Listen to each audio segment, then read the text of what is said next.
Muy buenas tardes. Vamos a empezar la sesión. Antes, y con permiso de Roberto, pues queremos, dado no solo el tema del seminario, sino porque creo que es un compromiso de solidaridad y de confluencia, dar a conocer y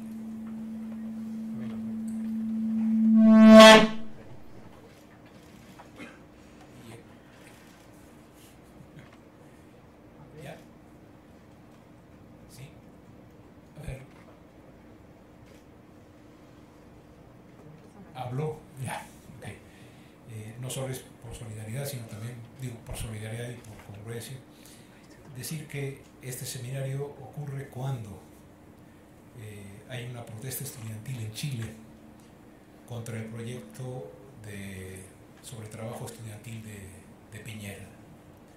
Las escenas de hoy fueron fuertes.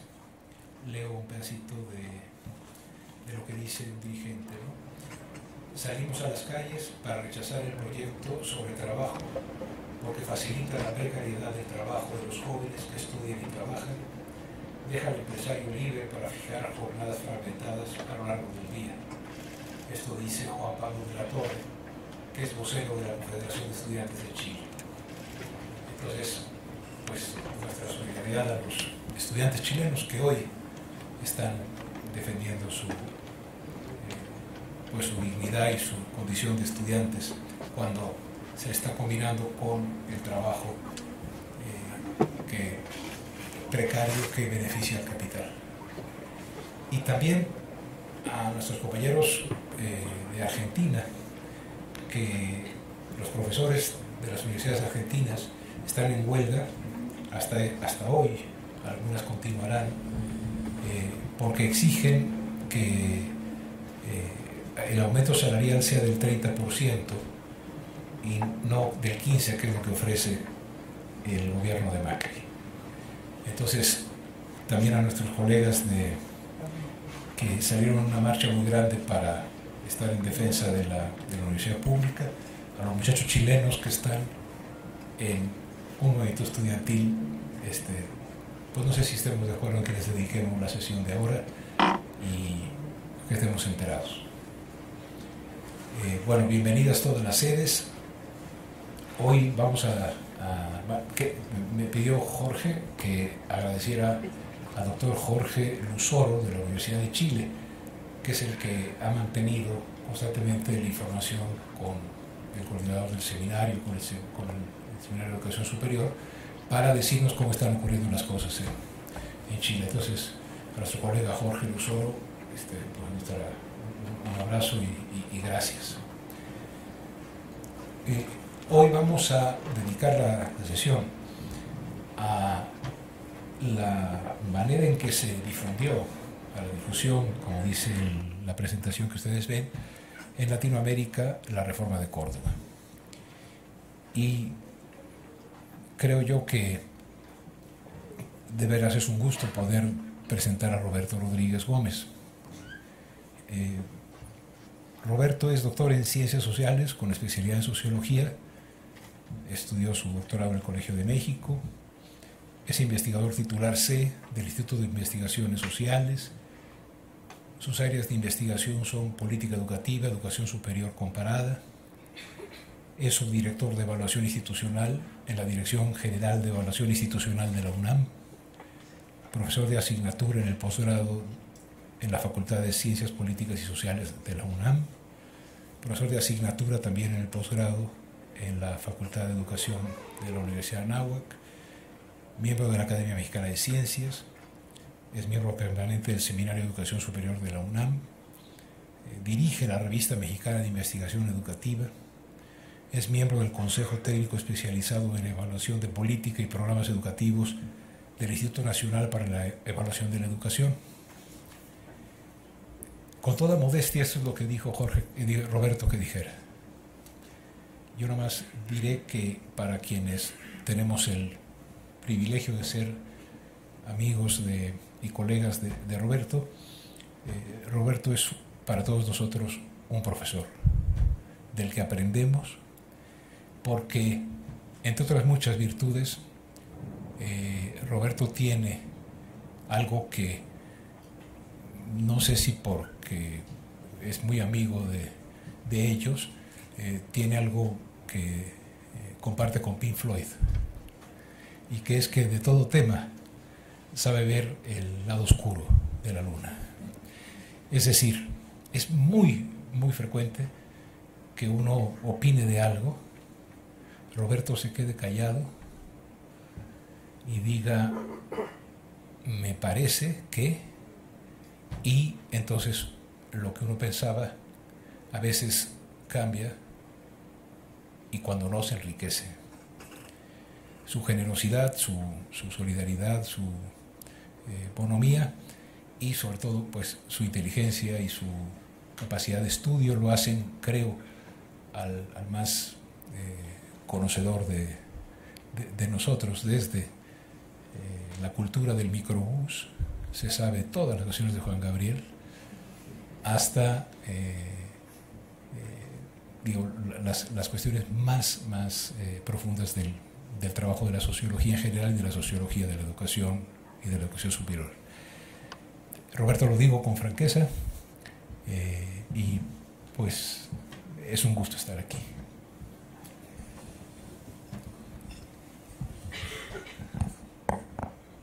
Y yo lo agradezco.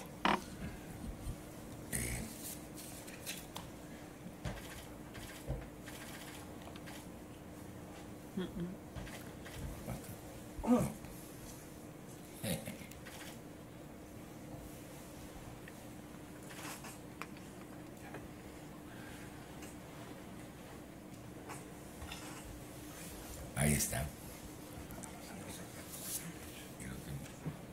mi derecha.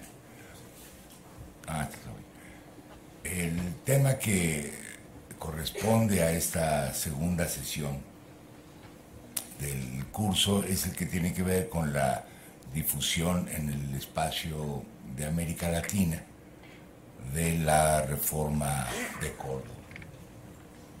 Y al respecto hay dos visiones, quizás tres, una en medio de estas dos, pero estos son como posibles polos de la manera como se ha venido interpretando este impacto o este efecto de la reforma de Córdoba en los movimientos estudiantiles latinoamericanos de los años 20, 30 hasta los 40. Uno que encuentra una especie de origen en la reforma de Córdoba para explicar la agenda del conjunto de los movimientos, como si Córdoba fuera el punto de partida y tuviera fuerza suficiente para irradiar, bueno, desde el Río de la Plata hasta el Río Bravo, más o menos, a cada uno de los movimientos, fijarles ideario, agenda, temas y demandas, como si fuera un eje articulador de algo así, imaginado como un movimiento estudiantil latinoamericano. Esta es la visión, me parece que primero sostenida con muchos argumentos por Gabriel del Mazo. Gabriel del Mazo, además de haber sido un activista central en la reforma de Córdoba, después en la Federación de Universitarios Argentinos, pues se dedicó a reunir y sistematizar todo lo que había al respecto, los documentos originales, y publicó una obra que es clave, una obra en 3 tomos, y que se dedica justamente a dar a conocer de manera sistemática todo lo que generó el movimiento.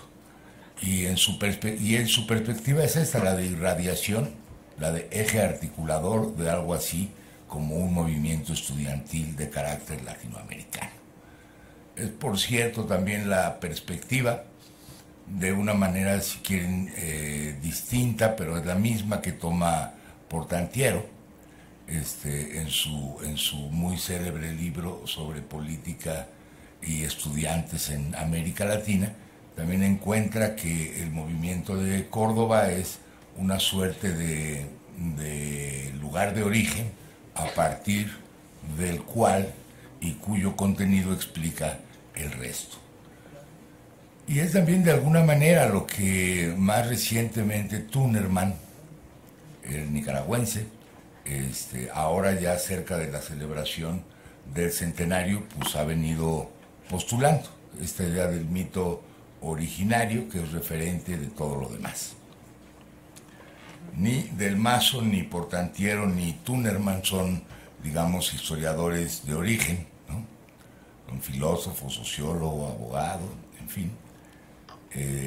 Y digamos que han subrayado y enfatizado el carácter simbólico del movimiento, ¿no?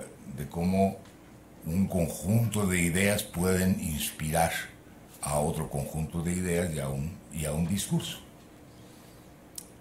Los que son más historiadores suelen ubicarse en el polo contrario, decir no, cada movimiento en cada realidad es distinto entre sí, tienen distintas temporalidades, distintas causas, distintos procesos, diferentes resultados, y por ahí algunas cuestiones, demandas, planteamientos, etcétera, pueden coincidir, pero no de manera causal, ¿no? Es decir, no es que Córdoba y la Reforma en Argentina haya sido especie de punto de irradiación que explica lo demás, sino cada movimiento hay que explicarlo en sí y por sí mismo, en su temporalidad y en sus efectos. Es, por ejemplo, lo que sostiene sobre todo la historiografía anglosajona, la obra de Van Acker de los años 70 y más recientemente la de Fabio Moraga, ¿no? Que va también en este sentido de buscar la particularidad, especificidad e identidad de los movimientos. Adelantando un poco lo que al final puede ser la reflexión, yo creo que la verdad está un poco en medio de las dos tesis, ¿no? Efectivamente, si uno se pone a profundizar en cada contexto y en cada movimiento, encontrará justamente esas señas de identidad, causas diferentes, procesos y consecuencias distintas, pero también es cierto que encontrará huellas del ideario y de la perspectiva que se fue desarrollando a lo largo del movimiento reformista. Y eso es, digamos, en la perspectiva que tratamos de situar esta presentación.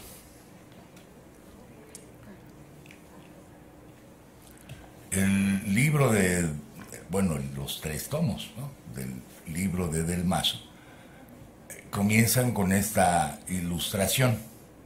Es un dibujito que dice, no sé si lo alcanzan a leer desde donde están, ciudades capitales de la Reforma universitaria, y bueno, pone prácticamente una por país, casi, en algunos varias, ¿no?, incluyendo, bueno, a Río de Janeiro y a Río Grande do Sul, que la verdad sí fueron movimientos muy, muy distintos del de Córdoba, pero un poquito la idea, me parece, es plantear que en un periodo de tiempo, los años 20 hasta finales de los 30, hay esta suerte de repetición de movimientos estudiantiles a lo largo y ancho del continente.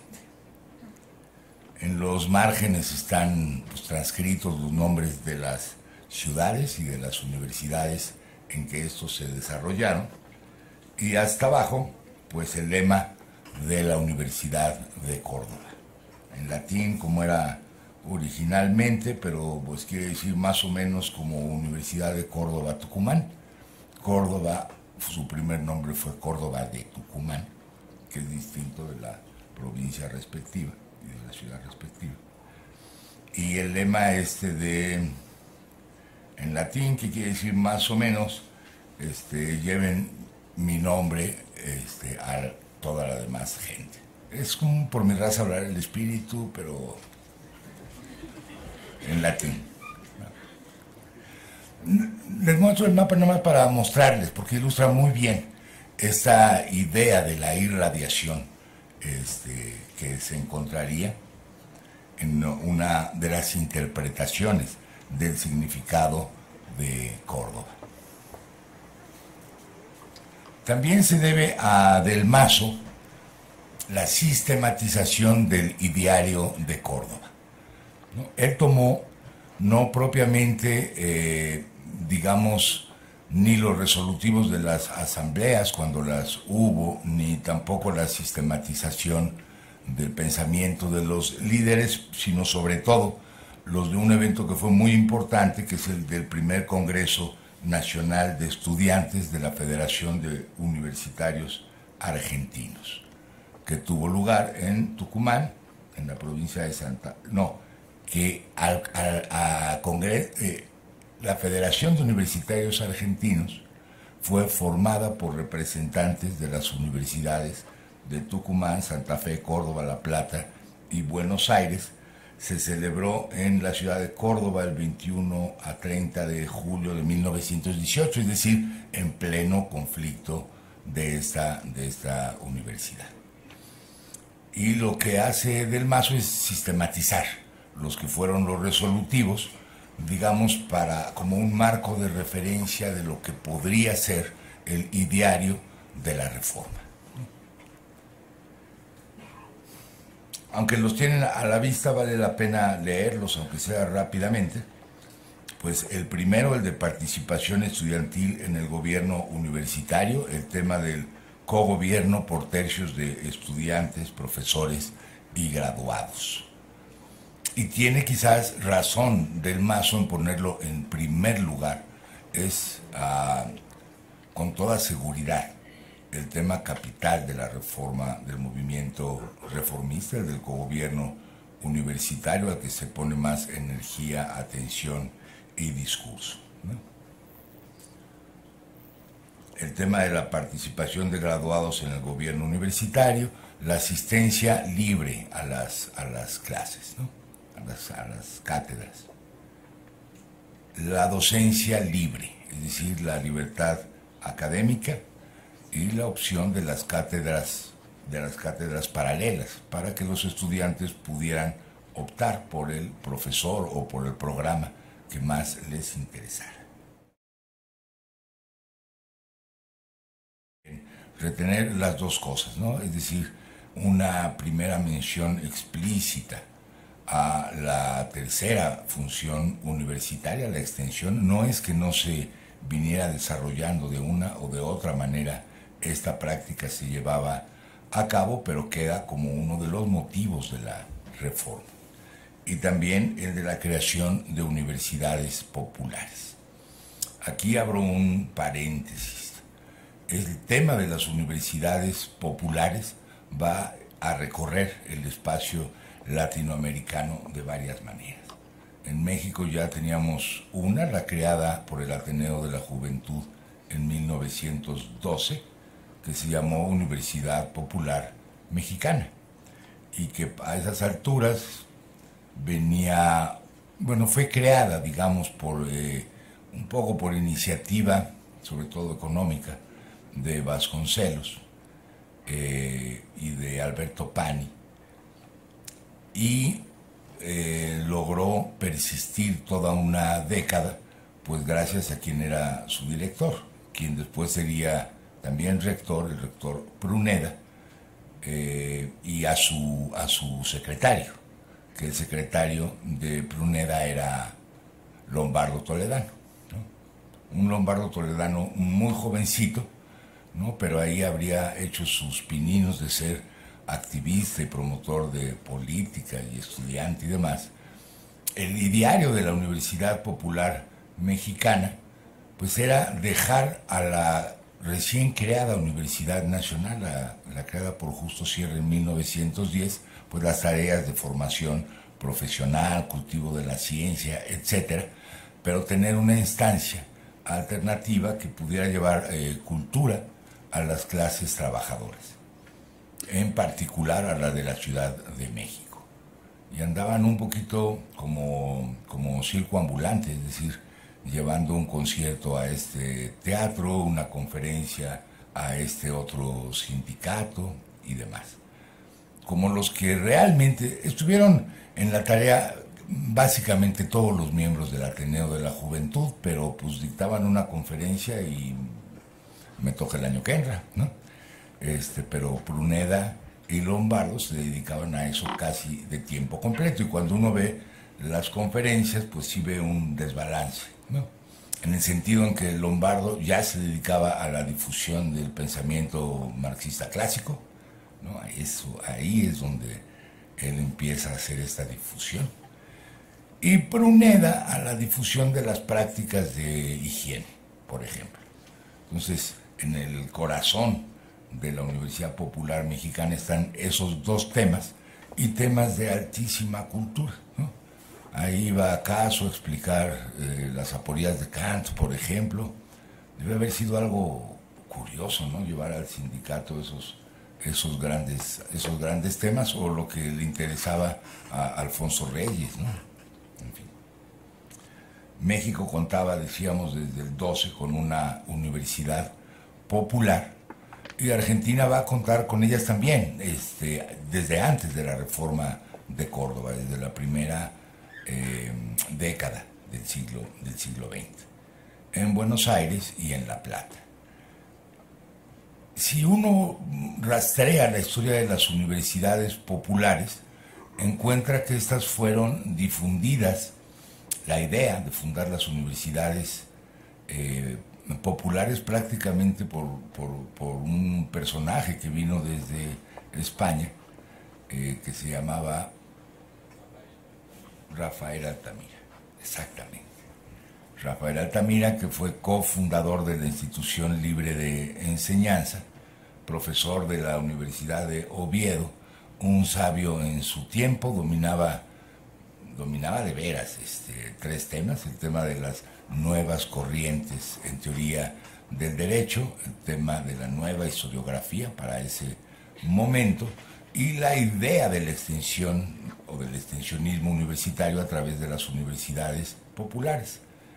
Él se hace muy amigo, por azares del destino, de Justo Sierra, cuando Justo Sierra acude a una especie de congreso de historiadores. Andaba metido Justo Sierra en esa problemática, elaborando la historia contemporánea de México.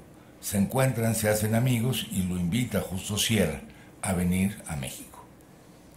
Y se mueve Altamira para que su viaje no solamente fuera a México, sino para hacer un periplo latinoamericano. El viaje comienza en Uruguay y, bueno, termina en México, pero pasando por todos lados, y como una especie de apostolado, llevando la idea, difundiendo la idea de las universidades populares, su importancia, explicando cómo ya funcionaban en Inglaterra, en España y particularmente en Francia, cómo tenían que organizarse. Acá tuvo un éxito gigantesco las conferencias de Altamira. Él llega procedente de Panamá, en el barco de Panamá-Veracruz, y en Veracruz ya lo espera una multitud. Toma el tren, en la estación de Buenavista, lo está esperando pues Justo Sierra. Se van en coche, pero cuentan las crónicas de que lo acompañaron a pie hasta Palacio Nacional, pues un montón de gente. Lo recibe Porfirio. Se está haciendo largo el paréntesis, pero es que esta historia me gusta contarla, en fin. Los llevan a Xochimilco, ¿no? A una comidita ahí en Xochimilco con, pues no mariachis, pero lo que se tocara en ese momento, ¿no? En la trajinera está la foto, va Porfirio, Justo Sierra, Ezequiel Chávez y Altamira, ¿no? Y a partir de ahí, bueno, sus conferencias a los miembros del Ateneo de la Juventud, a los abogados, a los políticos, hace una docena de conferencias. Notable, Porfirio Díaz, excepto a las del Círculo Español Mexicano, pero a todas las demás asiste él, el presidente, ¿no? Bueno, regresa a España, a su universidad, la de Oviedo, pero deja sembrado de verdad esa semilla de las universidades populares. Es una idea que va a tomar el Ateneo de la Juventud en México y a desarrollar,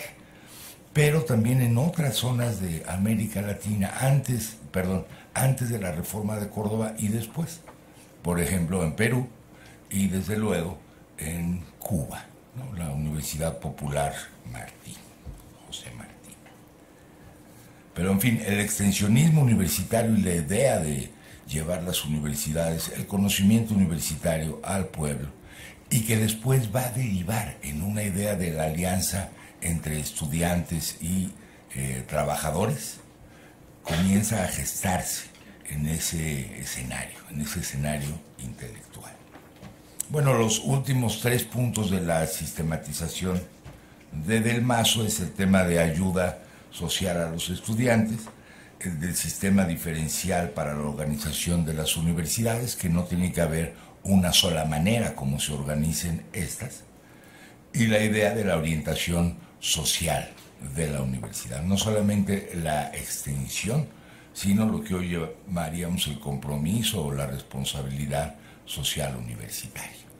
Hasta ahí, digamos, la síntesis Del Mazo. Habría por lo menos 2 o 3 puntos más que son resaltables de esas bases para la nueva organización de las universidades nacionales, que es el compromiso que asume la Federación para impulsar la nacionalización, es decir, la conversión de universidades regionales a nacionales de las universidades de Tucumán y del Litoral, ¿no? Este último punto también es interesante. Tucumán y Litoral son universidades regionales, pero al conseguir que se conviertan en universidades nacionales, son las primeras que van a poder reformar su estatuto para incluir las ideas de Córdoba. Córdoba yo creo que va a ser la última en lograr, digamos, las ventajas o las reformas por las que estuvieron peleando.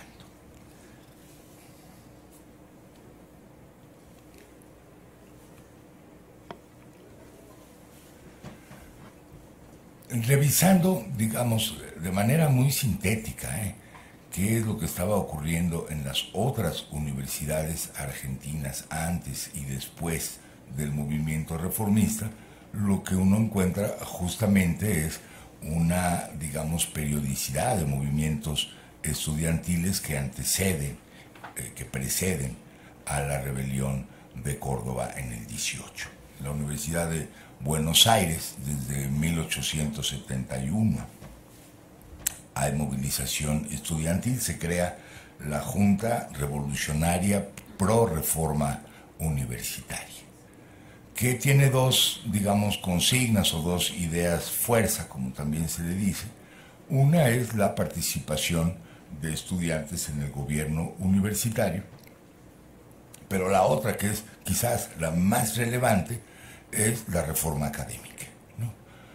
Es decir, ya tenemos una universidad laica, una universidad grande. A esas alturas, la Universidad de Buenos Aires, a finales del siglo XIX, pues es la universidad, aunque cronológicamente Córdoba es muy anterior, pero Buenos Aires es, bueno, ese sigue siendo, ¿no?, la ciudad principal y central de la República Argentina.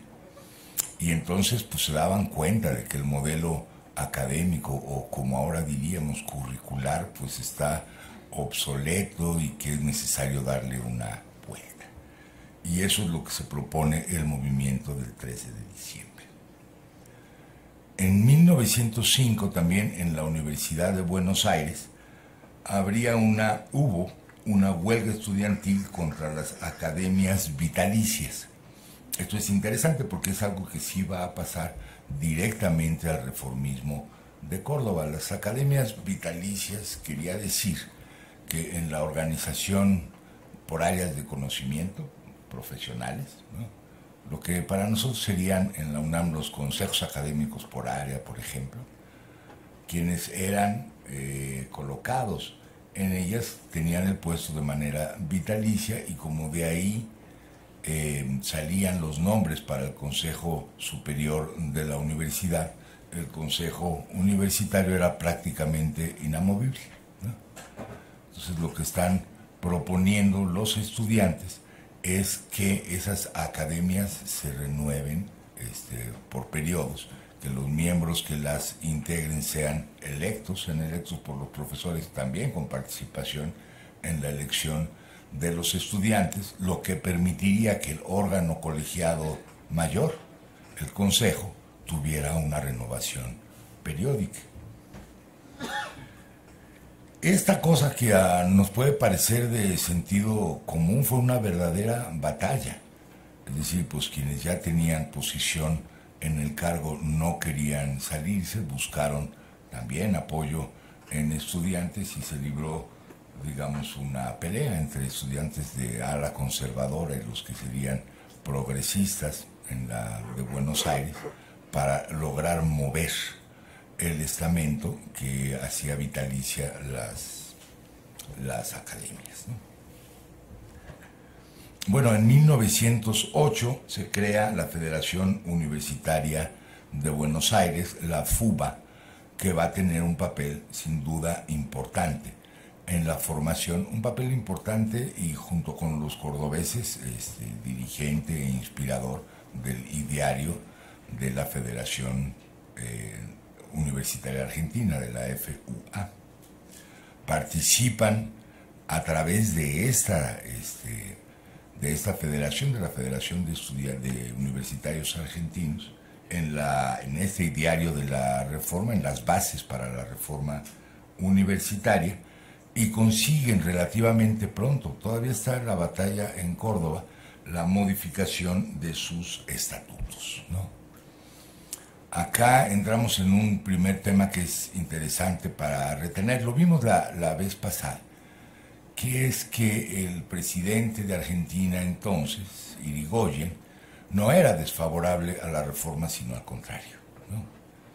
Y su secretario de Educación, el ministro Salinas, tampoco era desfavorable a la reforma, al contrario, ¿no? Al contrario. Entonces está en manos de Salinas hacer la reforma de los estatutos generales de la Universidad de Buenos Aires y concede prácticamente todo. Bueno, mientras sea en papel tampoco importa mucho, pero da, digamos, ya una fórmula para cogobierno universitario en el esquema de 3/3.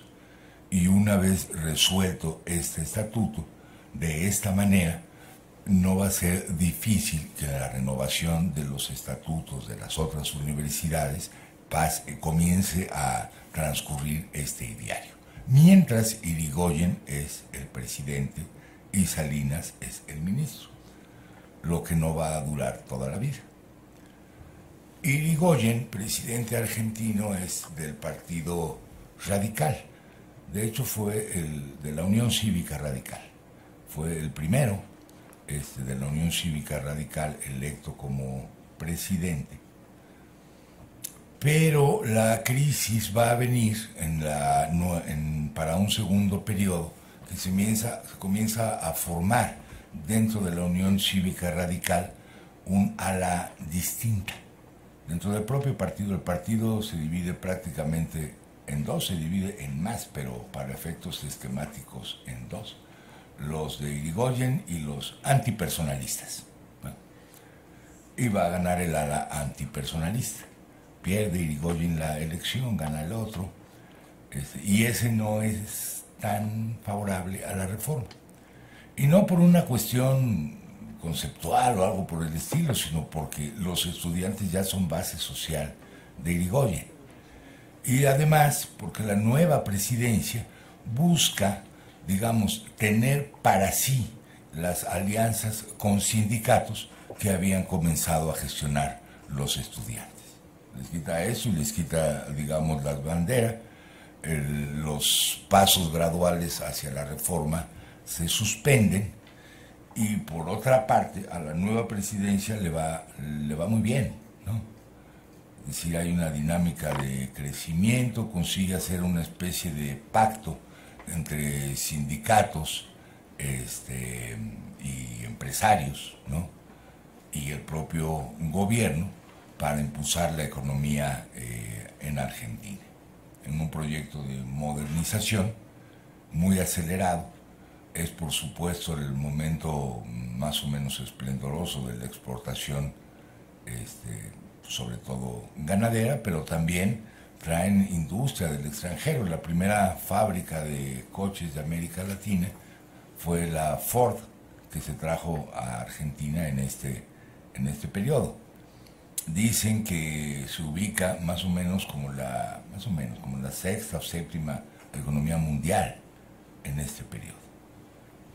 Después va a ser difícil, sobre todo por la crisis del 29, que rompe, digamos, el esquema que se había venido impulsando para la exportación agrícola, ganadera y de manufacturas, ¿no? En fin, se presenta Irigoyen para un segundo periodo, vuelve a la presidencia, pero ya no es lo mismo, ¿no? Está a la vuelta de la esquina la crisis, bueno, los impactos de la crisis del 29 y un poquito más adelante, como se explicó la vez pasada, ¿no? Un primer golpe militar en el siglo XX y después la llamada década infame, ¿no? Que es una especie de convivencia entre militares y civiles radicales, de manera que las transformaciones que se habían logrado durante la reforma comienzan a retroceder de manera más bien grave. Y no se van a recuperar sino, bueno, quizás hasta los 50 y ya apurados hasta los 80, ¿no? Porque el peronismo tampoco es muy fanático del ideario de la reforma de Córdoba, en fin. Pero se lograron varias cosas, ¿no? Para estas instituciones. Es también el caso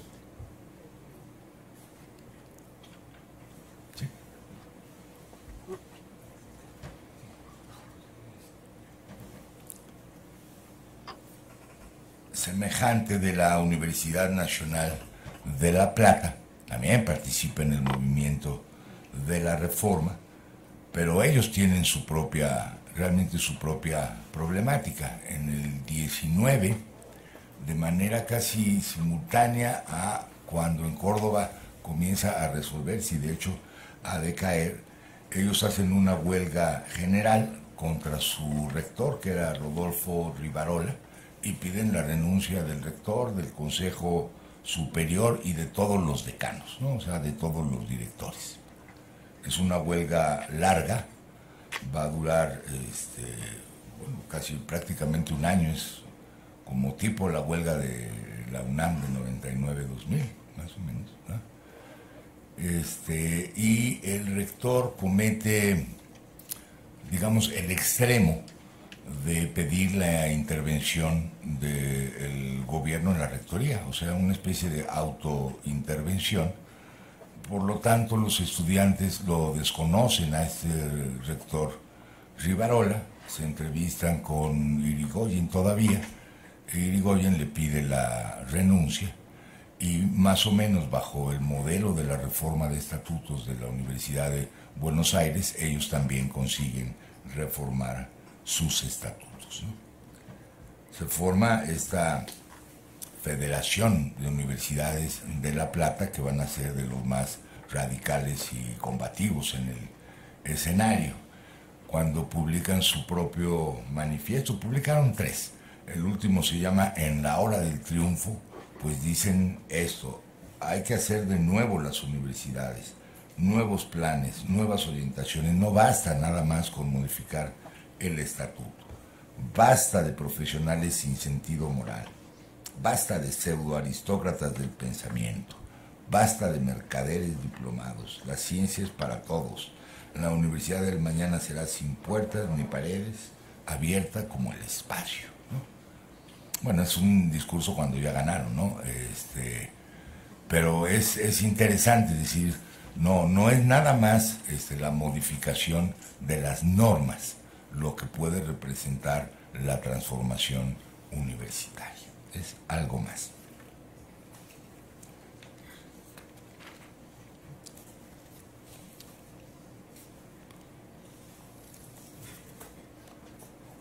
Bueno, me salto lo de Litoral y Tucumán porque ya se los conté. En realidad es este asunto de que se vuelven universidades nacionales, logran reformar sus estatutos, son universidades nuevas, y eso más o menos cierra el ciclo de la reforma en Argentina, ¿no?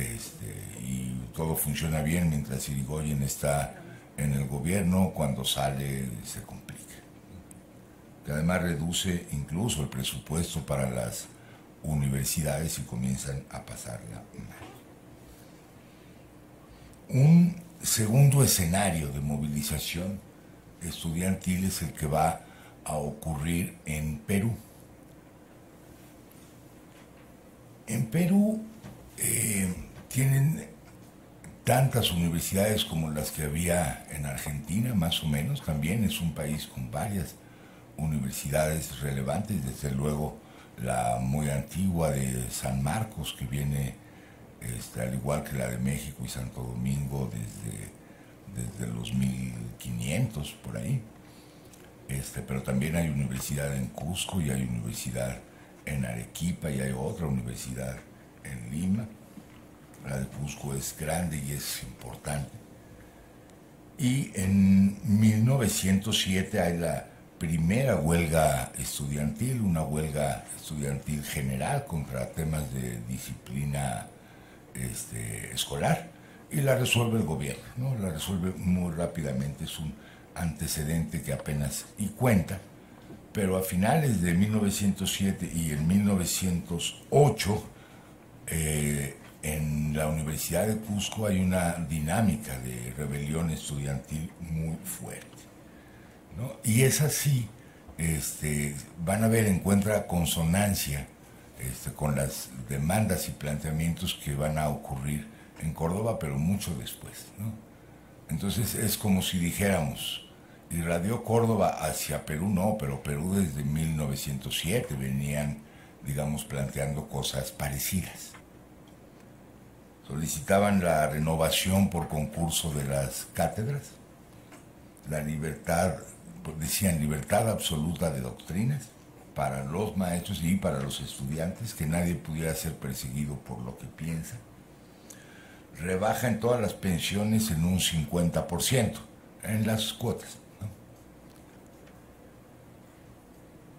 Y a todo eso, el Ministerio de Educación, el Ministerio de Instrucción, dice, bueno, está bien todo, ¿no?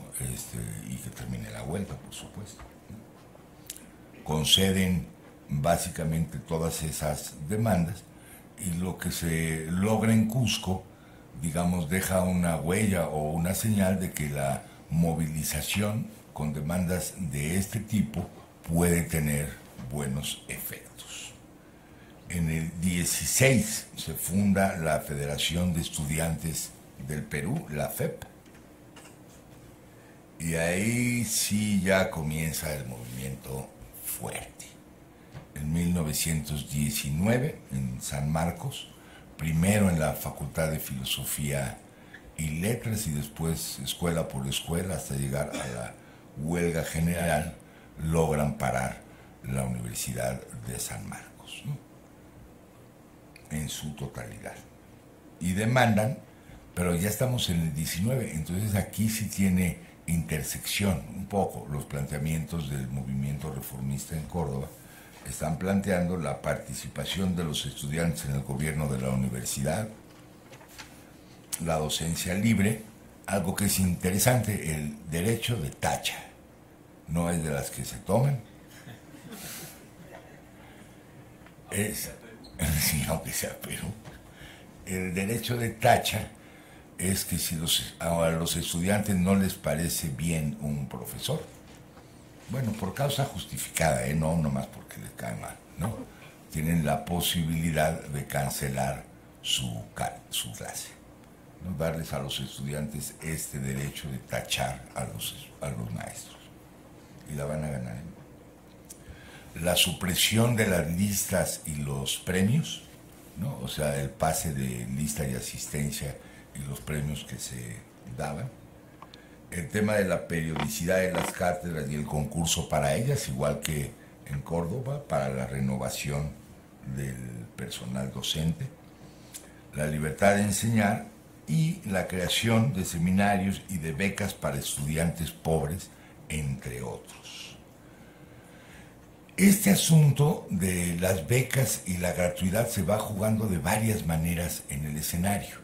En el Congreso de Universitarios de Argentina lo propone el propio Del Mazo, la gratuidad, y no logra consenso con las demás representaciones de los estudiantes, porque tienen, digamos, miedo o reserva, pues, que la gratuidad absoluta pueda ser difícil para avanzar hacia la autonomía si no tienen recursos propios las instituciones.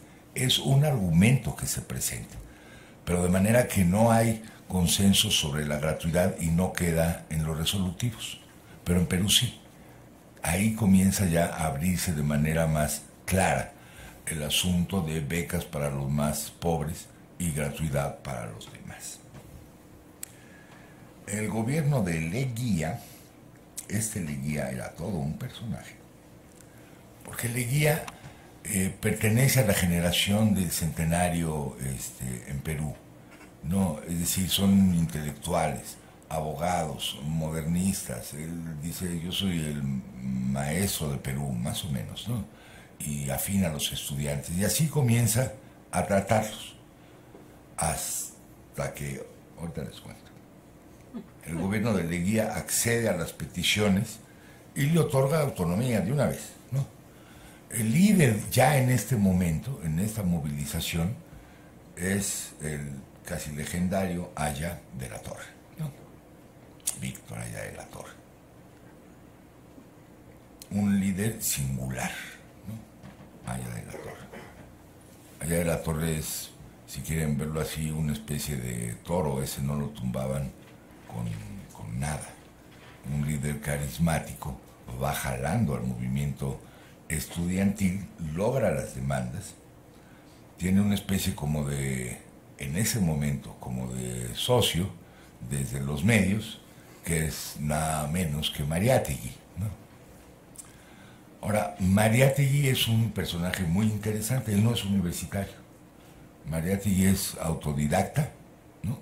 Sí tomó algunas clases y demás, incluso lo invitaron a dar clases y conferencias en San Marcos.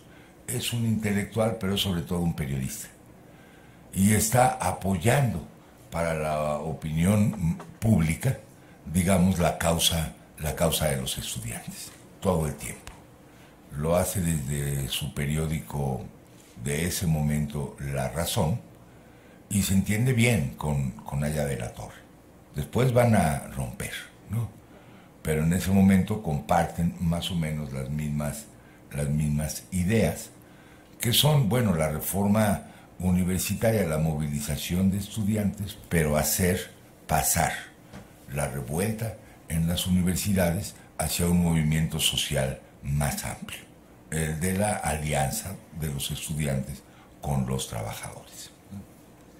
Y eso va a ser el punto, digamos, de ruptura de la trayectoria, de la primera alianza entre los universitarios y el gobierno de Leguía.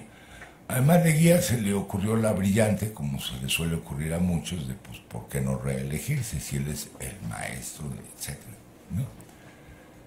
Plantea la reelección y hay un movimiento antirreeleccionista. Y los estudiantes participan en el movimiento antirreeleccionista junto con los sindicatos y otros grupos. Y Aya de la Torre, que es muy carismático, pues participa en esas movilizaciones y participa también al final del periodo. De todas maneras, Leguía se reelige, ¿no?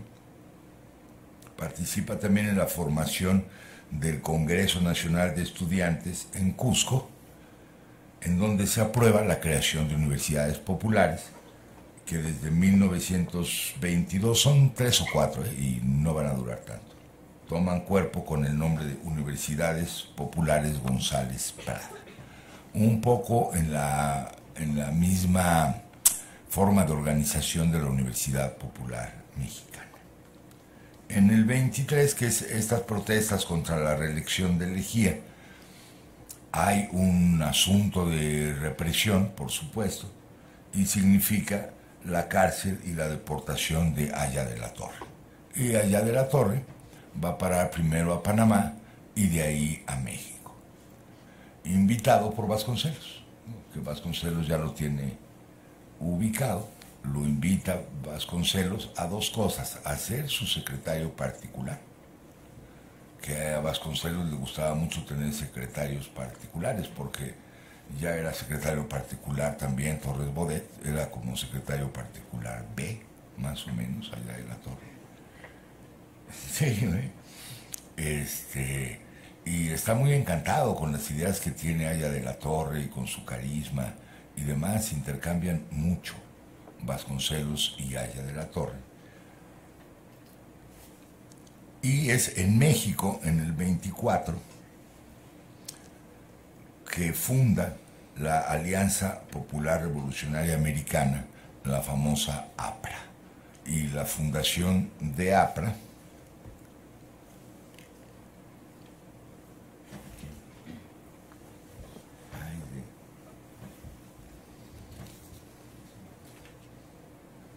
bueno, es una foto, casi no se ve, pero es porque es una foto vieja, ¿eh? Es el que está en la fuente de ahí, ese es Aya de la Torre, pero la otra es mejor. Acá está, vean la foto de grupo.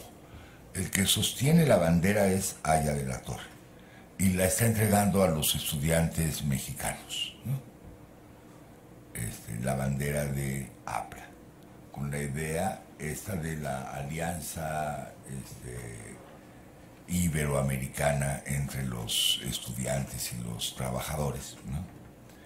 Casi no se alcanza a ver, pero la bandera es roja, después tiene una rueda y el mapa de América Latina, ¿no? Y si se fijan ustedes, bueno, no se puede ver aquí, búsquenlo en su Google, lo que sea. El escudo de APRA es prácticamente el mismo diseño que el del escudo de la UNAM, ¿no? Es decir, el mapa de América Latina con el pedazo de México medio recortado hasta la parte de arriba, pero es además la misma idea, ¿no? Este es el momento de Vasconcelos, que está en la solidaridad iberoamericana, ¿no? Ve en Aya de la Torre una especie de socio para mover el mismo proyecto. Está pensando ya Vasconcelos en su campaña para la presidencia de la República. Y al lado pues está la foto de Mariátegui. Mariátegui dura hasta el 21 más o menos en Perú, después se tiene que ir por persecuciones y no queda tan claro, pero él se va a Europa, se pone a vivir en Italia, se entera de todo el movimiento socialista, llega incluso a tener contacto con Gramsci, con un Gramsci joven, y con los que están creando la Tercera Internacional. En la Tercera Internacional, ahí hay un punto muy interesante, es el movimiento que se llamó Claridad, el que estuvo encabezado por Anatole France y por Henri Barbusse, o Barbos, ¿no? Barbusse.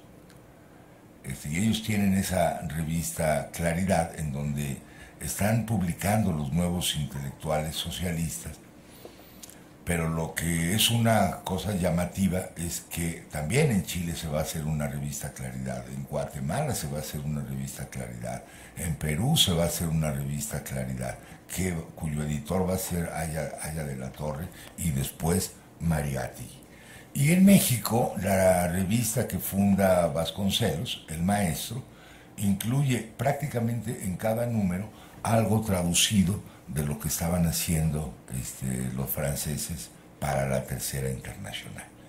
Ahí hay una vía que vale la pena, digamos, ahondar en ella o seguir explorando, cómo ese otro ideario comienza a tener impacto en estudiantes que buscaban no solamente la renovación de su universidad, sino la otra agenda, ¿no? La de la movilización social y de las alianzas con otros grupos y sectores de clase, lo que sí trasciende,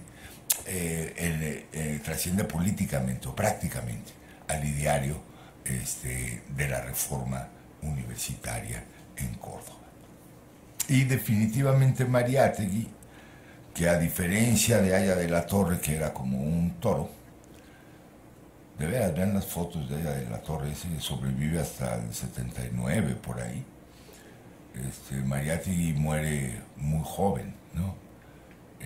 A los 30 y pocos años, aparte tenía polio y tenía que andar en la silla de ruedas todo el tiempo. Y para escribir a máquina pues le costaba trabajo y toda esa cuestión, pero tuvo un peso ideológico muy importante en las generaciones jóvenes de entonces. Digamos, la idea que más allá del comunismo, que seguía, digamos, la línea stalinista, la línea Moscú, podía pensarse en una suerte de socialismo latinoamericano, o Mariátegui pensaba más bien indoamericano, a partir de las condiciones de cada realidad concreta, un poco como lo pensaba también Gramsci.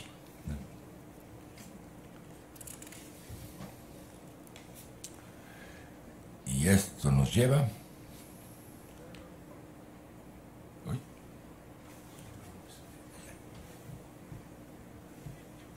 al tema de Cuba, otro escenario de los movimientos, de la movilización estudiantil de la época, que tiene también su personaje muy simbólico y muy representativo, que será Julio Antonio Mella, que cuando uno se pone a ver la cantidad de cosas que hizo Mella en 2 años, no sé cómo le alcanzaba humanamente el tiempo.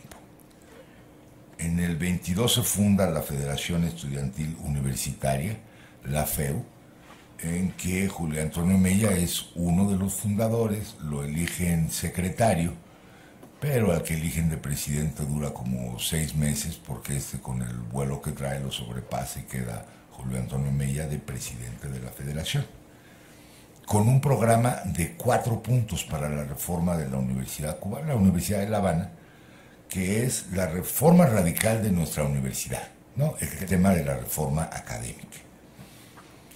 La regulación efectiva de los ingresos de la universidad.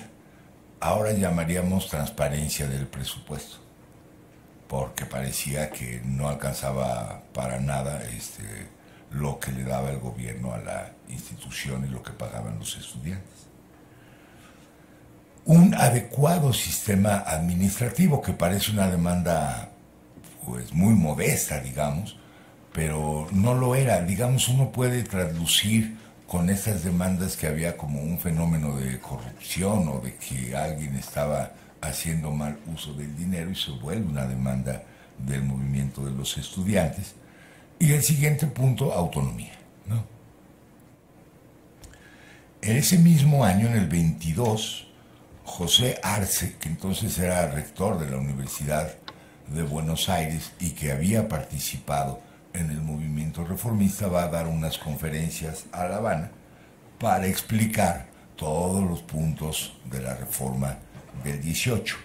Y parece que a través de esa conferencia algunas ideas hayan tenido repercusión en el programa de la Federación para reformar la Universidad de La Habana.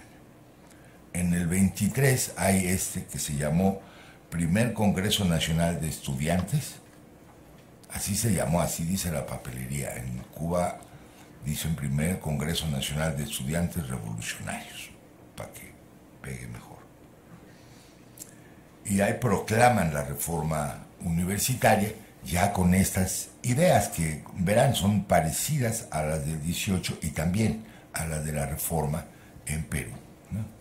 Lucha contra la cátedra vitalicia, vinculación universidad-sociedad, el tema de ellos, depuración de todo elemento corrupto y práctica docente anacrónica, y fundar la Confederación de Estudiantes de Cuba. Ese es un tema muy de Julio Antonio Mella, que quería decir, bueno, nosotros ya hicimos nuestra federación, hay que impulsar que se haga una federación de estudiantes de bachillerato y una de estudiantes de secundaria, y después con esas conjuntos de federaciones armar una confederación general. Y el movimiento estudiantil tiene posibilidades de crecimiento y podemos plantearnos ya no la reforma universitaria, sino la reforma de la educación en Cuba. En el 23 entra en huelga la Universidad de La Habana, empujados por esta federación, y se consigue hacer la reforma universitaria.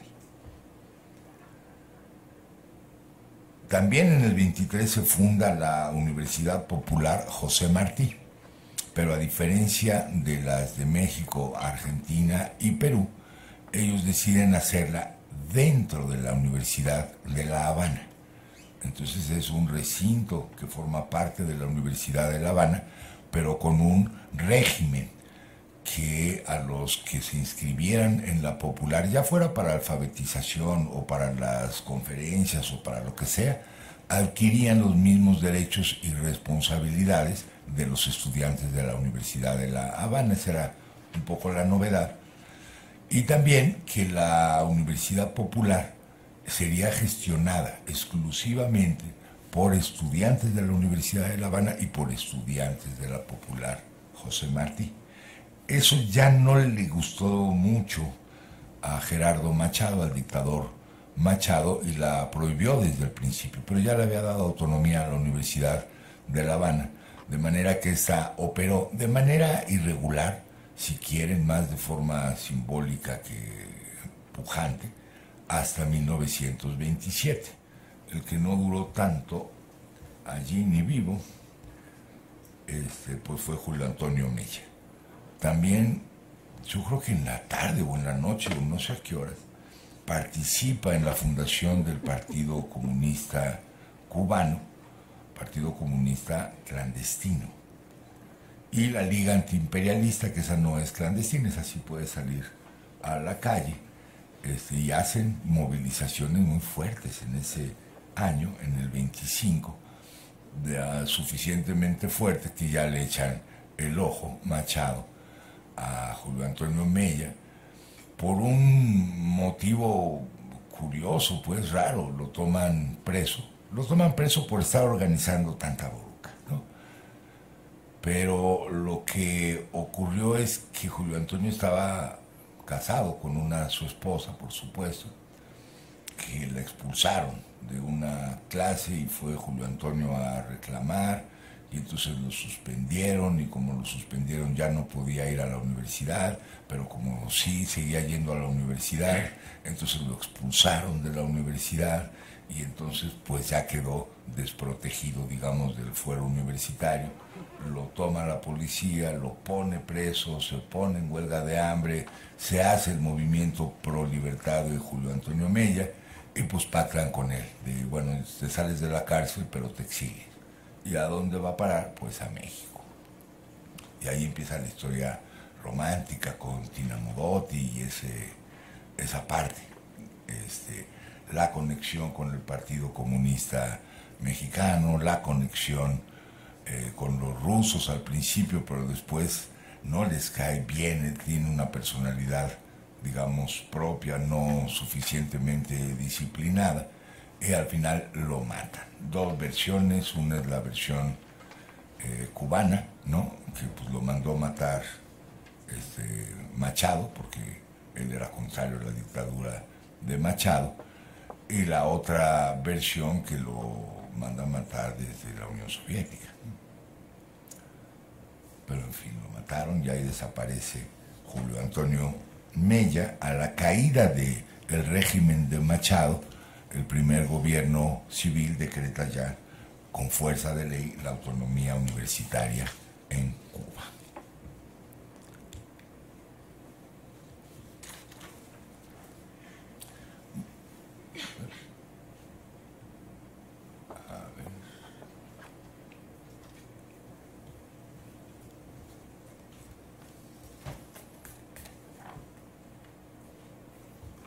La siguiente, por favor.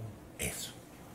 Muy rápido, lo que se quería hacer a través de la Universidad Popular José Martí, ¿no?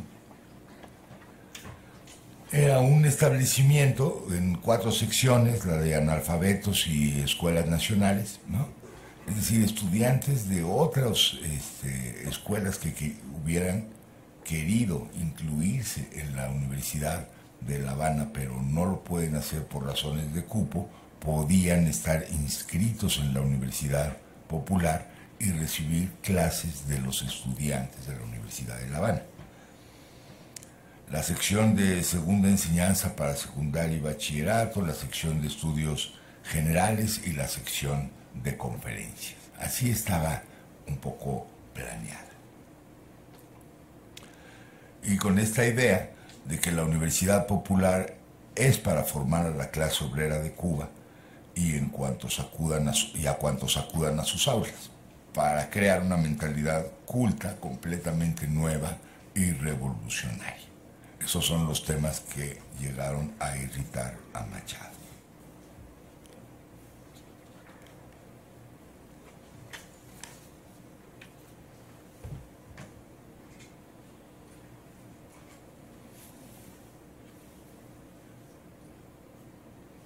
Pues este es Julio Antonio Mella cuando era estudiante.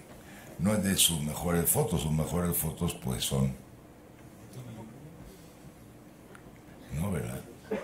Ahí está. No, ese es cuando lo detuvieron, por cierto. Pues sí, ¿no? Sí. Sí, lo matan en México.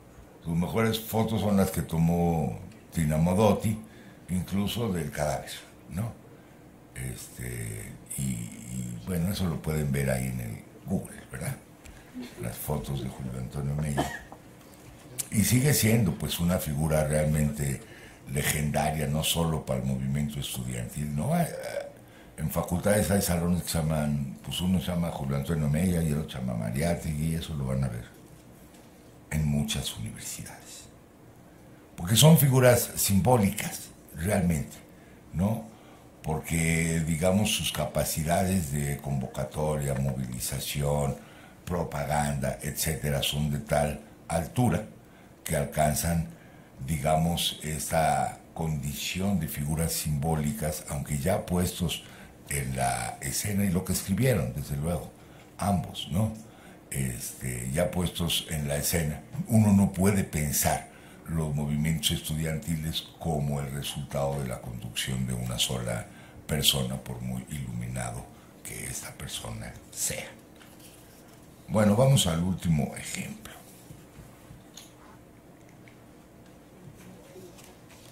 Es el caso de Chile.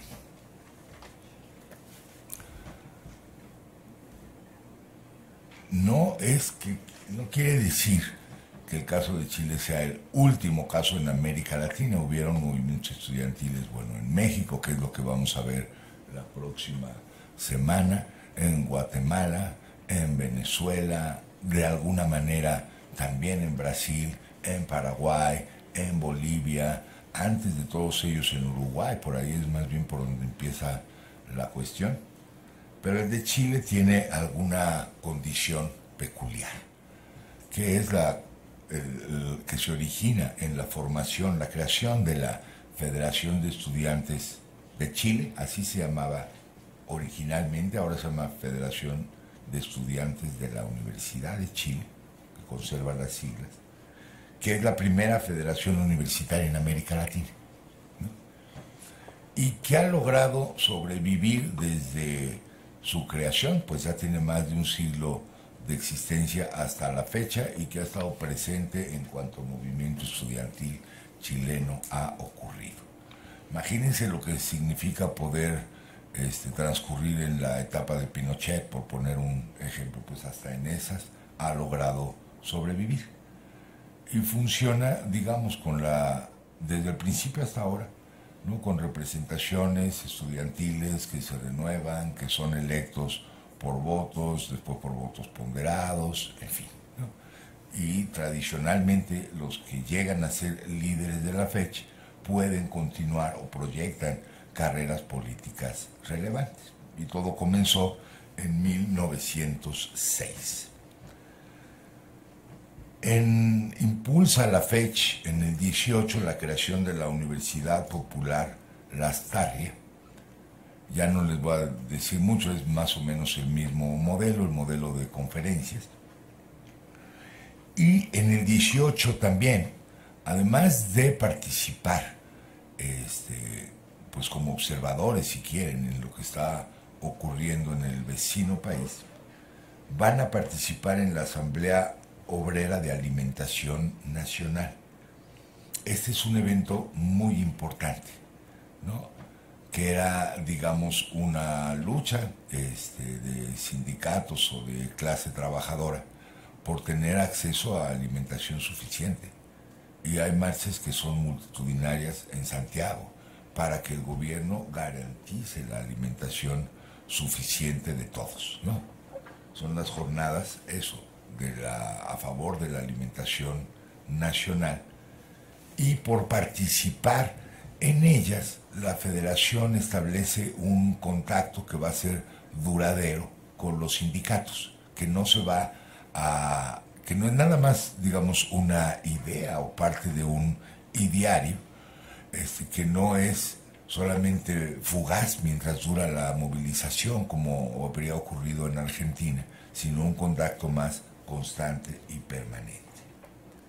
Se realiza la primera convención de la federación, que es como para irnos conociendo, y los estatutos generales, en fin.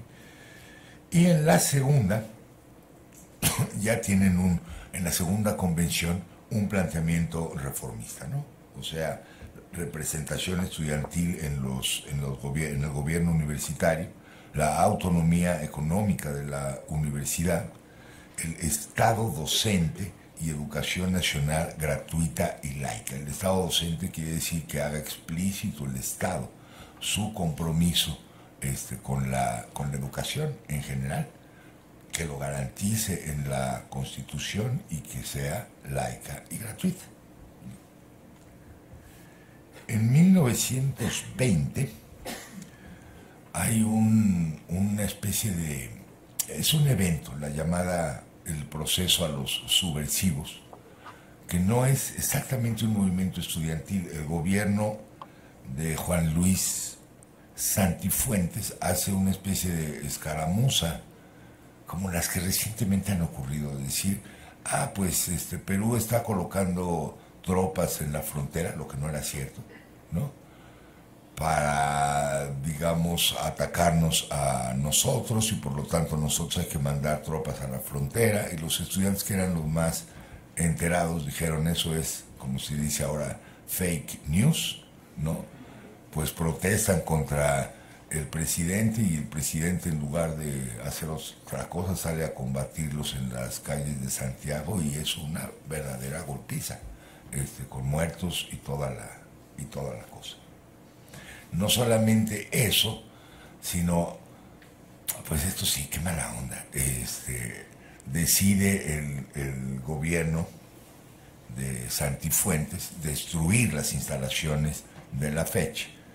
Eso hace, se va a la universidad, donde tienen sus oficinas y sus cubículos y sus archivos y sus carteles, y destruyen y queman todo, ¿no?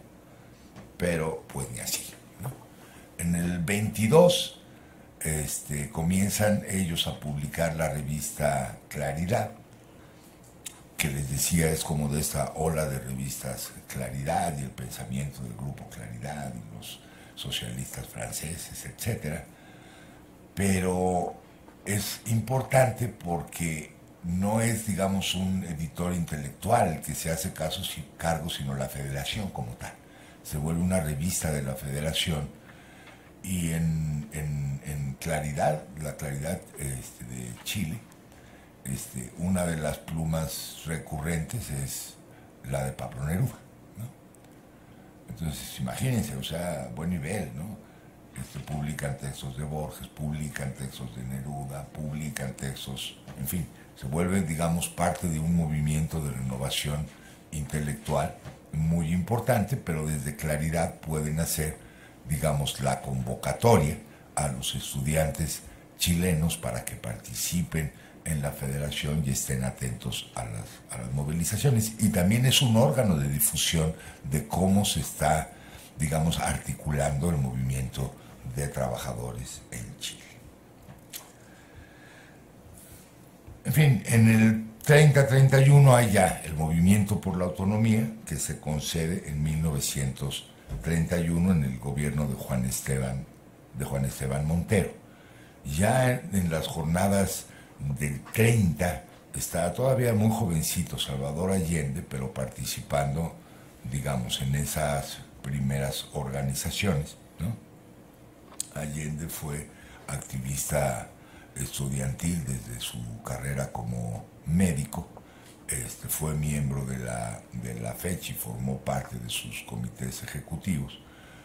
Independientemente de por cuál será el sendero que tomará la FECH tiene periodos de ser conservadora, tiene periodos radicales, no tiene una historia lineal y acumulativa, ¿no? Pero durante el gobierno allendista, digamos, el respaldo de los universitarios a Allende es muy completo, ¿no? Entonces, eso vendría a cerrar un poco el ciclo. Después pues todo se derrumbó, como ustedes saben, todo lo que habían conseguido, autonomía, gratuidad, etcétera, etcétera, cae estrepitosamente, ¿no? En fin. Un último puntito. Se le da importancia a eso de la movilización de nivel latinoamericano al conjunto de congresos internacionales que ocurrieron en el periodo. Hay el primer Congreso Internacional de Estudiantes Americanos, ese ciclo empieza en Montevideo en 1908, pero los resolutivos de cada uno de los congresos de este cuño y como también el del Congreso Internacional en México en 1921 nunca fueron vinculatorios, eran más para plantear problemática, si quieren para tejer a lo mejor redes entre asociaciones estudiantiles, planteaban más temas de bienestar estudiantil, de posibilidades de intercambio, interacción, de publicación conjunta de sus pliegos y manifiestos, más que ser los congresos internacionales, aparte del intercambio, si quieren, de ideas, un instrumento para empujar los procesos de movilización estudiantil o de reforma universitaria. Tienen sin duda su importancia, ¿no? Como también la tienen las organizaciones, digamos, de estudiantes, las organizaciones internacionales de estudiantes de América Latina, las que se propulsaron desde el contexto de América Latina, y también las que fueron promovidas desde Europa y que participaron los estudiantes de nuestra región. Pero no son esos, ni los congresos, ni las asociaciones internacionales, herramientas que fueran cruciales o definitivas en el planteamiento, en la solución de los conflictos y de los movimientos de la época. Pues quisiera parar acá por la hora. Hacemos, si les parece a ustedes bien, el receso y quedo pues a las preguntas y comentarios.